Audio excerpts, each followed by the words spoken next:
स्वागत है दोस्तों आपका हमारे इस यूट्यूब चैनल कन्फ्यूज़न 9.2.11 में। दोस्तों इस वीडियो में आज हम बिहार स्पेशल रिवीजन नंबर 3 लेकर के आए हैं। पहले 2 का मैंने वीडियो अपलोड कर दिया, अगर आप लोगों ने अभी तक नहीं देखा है तो उसका लिंक मैं डिस्क्रिप्शन बॉक्स में दे दूंगा, वहाँ से आप लोग देख सकते हैं। तो ये जो आप लोग जान रहे हैं कि बीपीएससी के लिए बहुत ही इंपॉर्टेंट है, तो ये 2021-22 का जो प्रमुख नीतियाँ और विधेयक हैं बिहार सरकार की, वो हम इसमें लेकर के आए हैं और इसमें सारा डिटेल देख लेंगे, ठीक है, कि क्या क्या है इम्पॉर्टेंट है। ये बीपीएससी में आने की इसकी बहुत ज़्यादा संभावना रहती है। तो चलिए यहाँ पे एक एक करके हम लोग देख लेते हैं।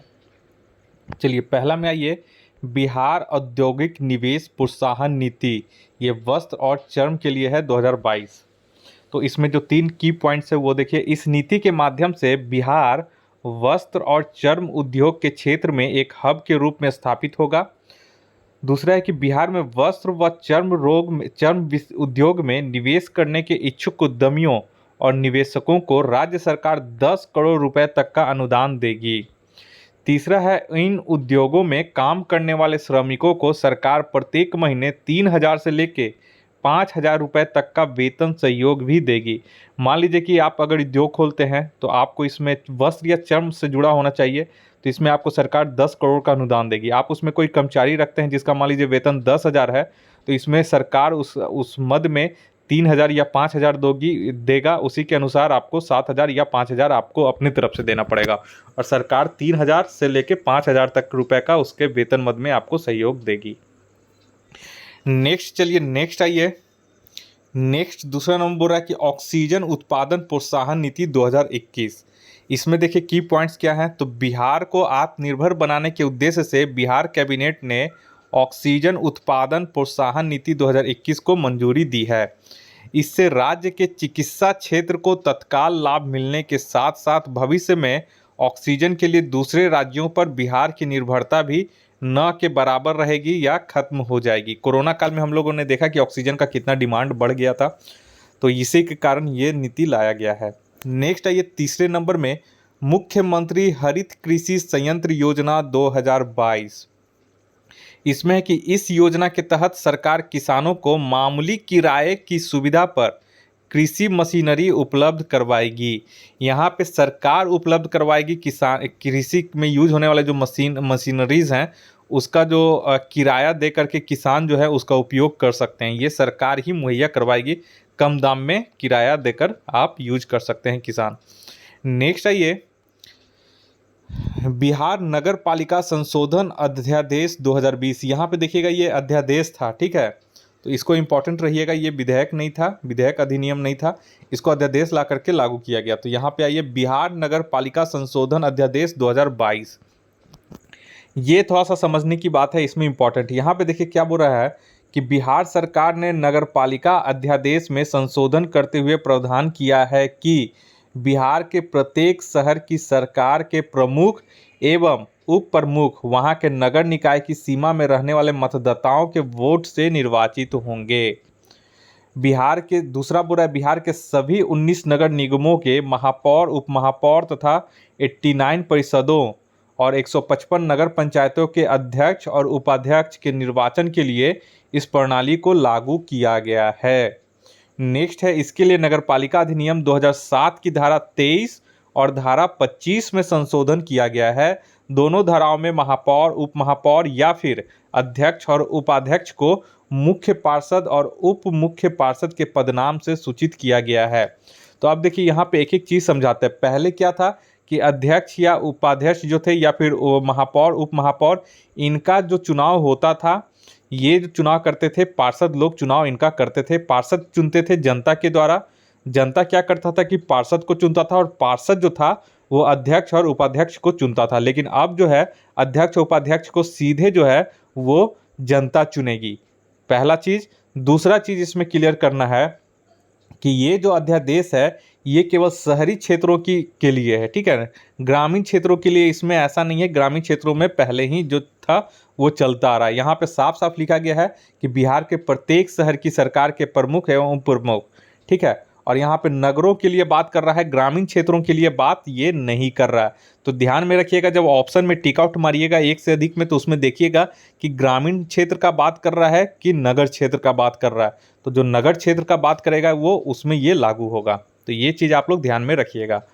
नेक्स्ट आइए, नेक्स्ट बोल रहा है कि बिहार राज्य विश्वविद्यालय सेवा आयोग संशोधन विधेयक 2022। इसमें है कि बिहार राज्य की विश्वविद्यालय सेवा आयोग के अध्यक्ष की उम्र सीमा जो है वो 72 से 75 वर्ष कर दी गई है, जबकि सदस्यों की उम्र सीमा पहली की तरह 70 वर्ष रहेगी।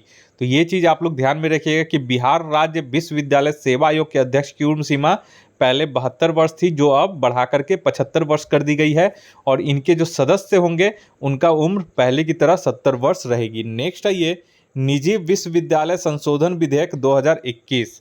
इसमें कह रहा है कि बिहार निजी विश्वविद्यालय संशोधन विधेयक 2021 के पारित होने के साथ निजी विश्वविद्यालयों को अस्थायी स्थानों से कार्य करने की अनुमति दी जाएगी। यानी कि अब जो है विश्वविद्यालय जो है वो अस्थायी यानी कि रेंटल स्थानों से ये कार्य कर सकते हैं। नेक्स्ट है ये बिहार तकनीकी सेवा आयोग संशोधन विधेयक 2021। इसमें कह रहा है कि बिहार तकनीकी सेवा आयोग के द्वारा राज्य सरकार के विभिन्न विभागों में डॉक्टरों, इंजीनियरों और पशु चिकित्सकों की भर्ती की जाती है। संशोधित विधेयक के पारित होने से डॉक्टरों, इंजीनियरों और पशु चिकित्सक को चयन अधिक सुविधाजनक और तेज हो जाएगा अब। ठीक है, तो इसमें इसके प्रावधान किए गए हैं। ये सब बहुत लंबा, मैं केवल इससे पीटी में क्या है कि आपको इससे संबंधित तथ्य याद रखना है। ठीक है, चलिए नेक्स्ट आइए, बिहार खनिज संशोधन नियमावली 2021। इसमें क्या बोला कि कैबिनेट ने अवैध खनन पर नकेल कसने के लिए नए नियमावली को मंजूरी दी है, और इस नियमावली के तहत सरकार ने 25 गुना तक अब जुर्माना बढ़ा दिया। अगर आप अवैध खनन करते हैं तो आप पहले से आपको 25 गुना ज़्यादा जुर्माना देना पड़ेगा। नेक्स्ट आइए, बोला कि बिहार शहरी योजना तथा विकास संशोधन विधेयक 2022। यहाँ पे याद रखिएगा, बिहार शहरी योजना तथा विकास संशोधन विधेयक 2022। इसमें जो प्रावधान है वो देख लेते हैं। इसके तहत नए प्रावधान के तहत शहरी योजनाओं के लिए प्राधिकार द्वारा क्रियान्वित की जाने वाली योजनाओं के लिए 80% जमीन के मालिकों की सहमति आवश्यक अब नहीं होगी। ठीक है, नेक्स्ट क्या बोल रहा है इसी में कि विधेयक के तहत मास्टर प्लान की जरूरतों के मुताबिक सरकारी प्राधिकार की ओर से होने वाले जमीन अधिग्रहण में भूस्वामियों की सहमति की बाध्यता समाप्त कर दी गई है। अब इससे क्या होगा कि सरकार को जो है वो अब आसानी से अगर अधिग्रहण करने में, जमीन अधिग्रहण करने में आसानी होगी। ठीक है, नेक्स्ट है ये एथेनॉल उत्पादन प्रोत्साहन नीति 2021। इसमें इंपॉर्टेंट है, तो देखिए बिहार इथेनॉल पॉलिसी को लॉन्च करने वाला बिहार पहला राज्य बन गया है, और बिहार में यह नीति 31 मार्च 2025 तक प्रभावी रहेगी। ये भी आप लोग याद रखिएगा कि एथेनॉल उत्पादन प्रोत्साहन नीति की कार्यकाल कितने से कितने तक है। ये जो प्रभावी रहेगा ये 31 मार्च 2025 तक प्रभावी रहेगा। नेक्स्ट इसी में है कि इसके तहत बिहार में 151 एथेनॉल प्लांट लगाए जाएंगे।